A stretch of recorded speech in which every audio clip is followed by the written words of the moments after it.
So estimated cost is about $25 billion per year in United States alone.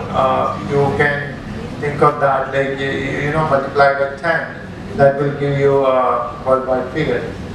And medication cost will be about $2,500 per person per year. And the surgery itself can cost up to $100,000 per patient if you have to go for it.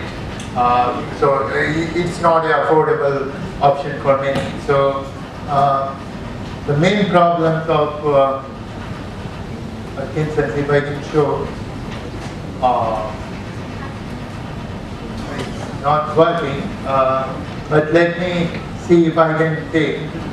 Yeah, so in Parkinson's, what you will see that while resting, the patients will have their hands shaking like this continuously. Or if they are sleeping, you will see their legs will be moving like this. Or in some patients, you will see that they are continuing motion, like their jaw will be moving like this. Or sometimes while they're talking, you will see that involuntary shaking of the head will occur. So these are like typical symptoms which you will see in patients suffering from Parkinson's disease.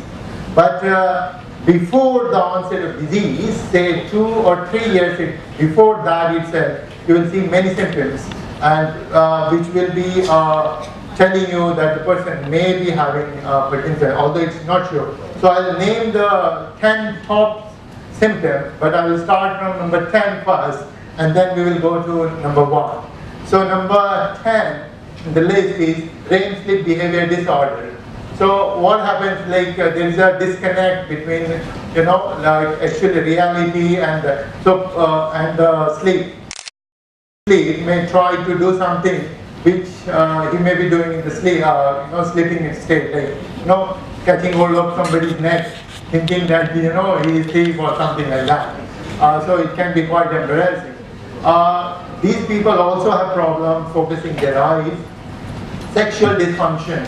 Blood supply, the nerve supplying the blood to certain organs can lead to this active bladder. Every hour these people need to go to toilet for peeing. Dizziness or fainting. Blood supply to the brain may be affected, and suddenly there will be loss of consciousness when these people may faint. Softening or lowering of voice is number 6. Number 5 is constipation, and you see that all these symptoms 7, 6, and 5 may be related to vagus nerve. Disordered sleep. These people find it very difficult to sleep. After sleeping, say for 3-4 hours, they will again get up and then find it difficult to sleep again. So these could be early sign of that. Loss of smell.